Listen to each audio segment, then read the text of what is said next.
ज़रूरी नहीं है कि कुछ गलत करने से ही दुख मिलता है, हद से ज़्यादा अच्छा होने की भी कीमत चुकानी पड़ती है, और ऐसा दोस्तों में तो बहुत ही चुकानी पड़ती है।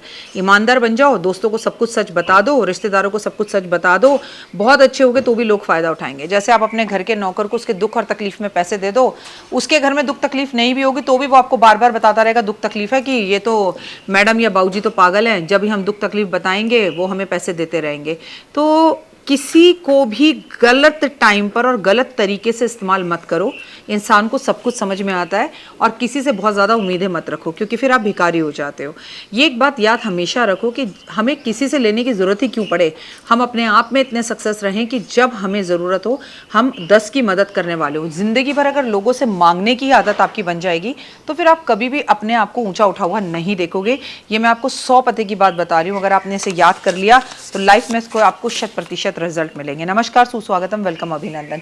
मैं हूं आपके साथ आपकी अपनी हुस्न दोस्त डॉक्टर वायरा की। आपका स्वागत अभिनंदन करती हूं आपके, मेरे और माता रानी के इस खूबसूरत से यूट्यूब चैनल पर। कैसा है मेरा ये संसार? हमेशा की तरह कार्यक्रम की शुरुआत बिलीव इन कर्मा।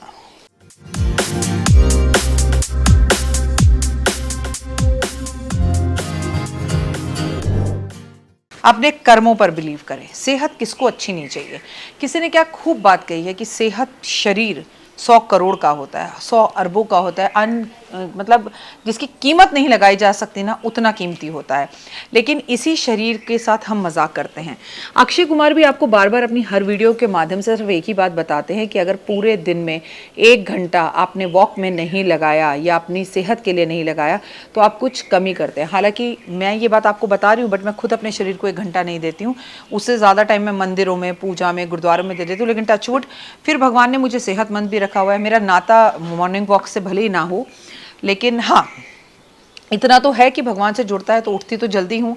जल्दी उठने से ही मुझे लगता है आधे रोग और दोष खत्म हो जाते हैं। हालांकि कुंभ राशि या कुंभ लगन के लिए ये समय बिल्कुल भी अच्छा नहीं है। राशि फिर भी बर्दाश्त कर पा रही है, लगन जिनका है तो शनि सारा उनके शरीर पर ही आया हुआ है। तो कहीं ना कहीं आपको कष्ट और तकलीफें होती है, लेकिन अच्छे कर्म, अच्छी सोच से आप अपने कष्ट और तकलीफों को यकीनन दूर कर सकते हैं। और होली आ रही है, होली पर भी आप ऐसे उपाय कर सकते हैं जिससे आपके कष्ट और तकलीफें दूर हो जाए। साल भर की अच्छी सेहत और खुशहाली के लिए, चाहे आप बीमार हैं या नहीं हैं, तो भी आपको ये उपाय करने चाहिए। अगर आप एक लंबी बीमारी से सोकर उठे हैं, अगर आप बार बार बीमार रहते हैं तो करिए। यदि आपके घर में कोई बच्चा बीमार है, कोई बड़ा बुजुर्ग बीमार है, तो बार बार बीमारियों पर पैसा लगता है और बीमारी समझ में भी नहीं आती। एक बीमारी खत्म होती है, दूसरी होती है। तो पहले तो कानों को हाथ लगाकर, इस तरह से कानों को हाथ लगाकर भगवान से माफ़ी मांगिए कि जाने में अनजाने में मैंने किसी का दिल दुखाया है। तो परमपिता परमात्मा, हे प्रभु, हे अंतर्यामी, हे कृष्ण, हे राधे, मुझे क्षमा करो। सबसे पहले आप मन से क्षमा मांगे, राधे राधे राधे राधे, ठीक है। उसके बाद आप क्या करें, पान का पत्ता लें, उसमें थोड़ा सा लाल रंग का गुलाल डालें, उसमें 2 पतासे डालें और 21 सुपारी रखें। पान के पत्ते पे 21 सुपारी रखना आपको थोड़ा मुश्किल लगेगा, 2-3 पान के पत्ते भी ले सकते हैं।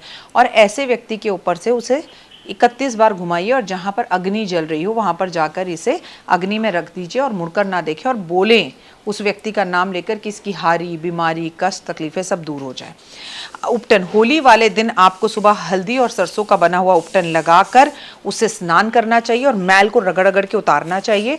और उस उपटन की एक गोला सा बनाकर जो मैल आपके शरीर से उतरे उसे आपको अग्नि के अंदर डाल देना चाहिए। अब देखिए मैं आपसे अग्नि में क्या क्या डलवा रही हूँ। उसके बाद मुझे कुछ एस्ट्रोलॉजर दिखाई देंगे, वो ये कहेंगे मैंने अपने शरीर से एलर्जीज उतारी, उसका एक बॉल बनाया, उससे जाकर अग्नि में सुहा कर दिया। उसके बाद फिर मैं आपसे कहूँ इस राख को घर ले आना, इसको अपने माथे पे लगाना, इसे अपनी तिजोरी में रखना, तो भाई मुझे ये समझ में नहीं आता।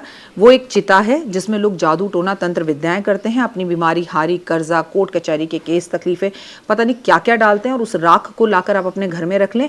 ये लॉजिक मुझे समझ में नहीं आता, इसलिए आप किसी भी इस तरह की वीडियोस को फॉलो ना करें। ऐसा होता था सतयुग में, ऐसा होता था त्रेता युग में, ऐसा होता था।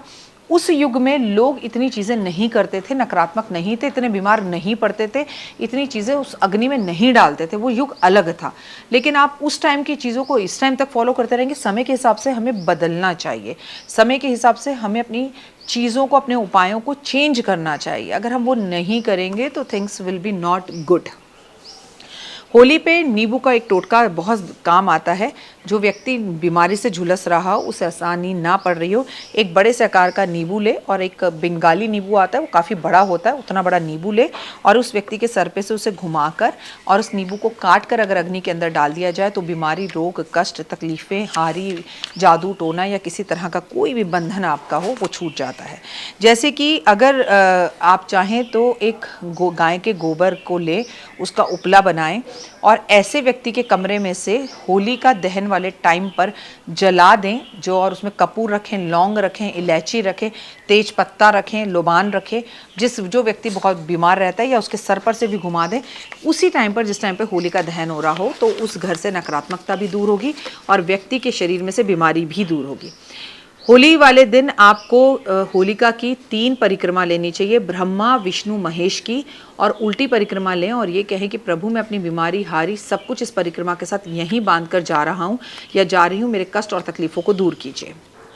अगर किसी ने आप पे कोई टोटका किया है तो होली वाली रात को, होली का दहन वाले दिन, आपको 11 अभिमंत्रित कौड़ियाँ लेनी हैं और जहाँ पर होलिका जलाई जाने वाली है वहाँ पर गड्ढा कर कर जलाने से पहले ऐसे व्यक्ति को जाकर, जिसके ऊपर जादू टोना है, अपने सर पे से 21 बार घुमाकर गड्ढा करके उसमें दबा देना चाहिए। और अगर वहाँ पर मजबूत हो ज़मीन, गड्ढा करने की जगह ना हो, तो आप जो एक कौड़ियाँ मैं बोल रही हूँ, सफ़ेद कौड़ी, काली कौड़ी, पीली कौड़ी, कोई भी ले सकते हैं, आप उसमें डाल दीजिए और पीछे मुड़कर बिल्कुल मत देखिए कि मैं अपना जादू टोना, तंत्र विद्याएं, मेरा बंधन जो भी मुझ पे किया गया मैं वो यहाँ छोड़ के जा रहा हूँ।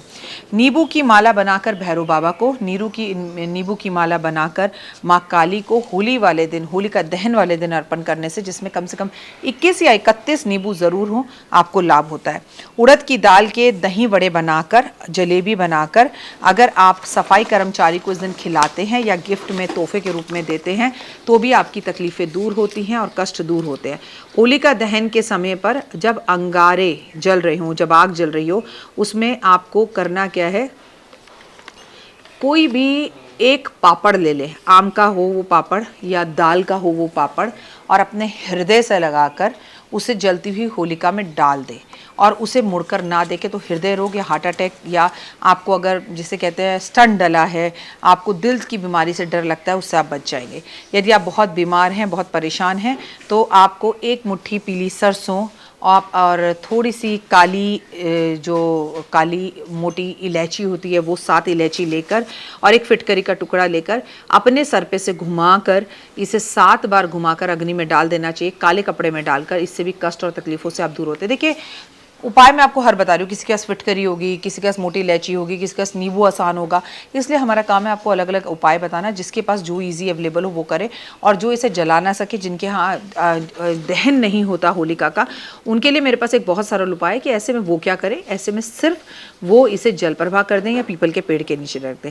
या अगर लगातार आपके ऊपर लगता है अभिमंत्रित हैं, आपको लगता है आपके घर के बाहर कभी नींबू मिलता है, कभी नमक मिलता है, कभी कुछ कौड़ियाँ मिलती हैं, तो आपको इस दिन अपने घर में 11 लौंग कपूर पे रखकर ज़रूर जलानी चाहिए और उसका धुआं देना चाहिए। यदि आपको बार बार बुरी नज़र लग जाती है तो देसी घी के अंदर बत्ती को भिगोकर 7 बार अपने सर पे से घुमाकर आपको एक पान के पत्ते पे 2 पतासों के साथ जाकर उस जगह पर जला रख देनी चाहिए जहाँ पर होलिका दहन हो रहा हो, तो आप कष्ट और तकलीफ़ों से बच जाते हैं। लेकिन होलिका दहन पर किसी के भी घर की सफ़ेद चीज़ ना खाएं, प्रसाद ना खाएं और प्लीज़ राख को ना उठाएं, राख को माथे पर ना लगाएं। आपने अगर ये उपाय पिछले साल भी किए थे तो आपको इससे क्या फ़ायदा हुआ, खुद से आजमा लीजिए। उल्टा आपके पास अगर पैसा आएगा तो बीमारियों के साथ आएगा। होलिका दहन की राख को घर लाने की गलती कतई ना करें। फिलहाल मुझे दीजिए इजाज़त, अपना और अपनों का रखिए खास ख्याल।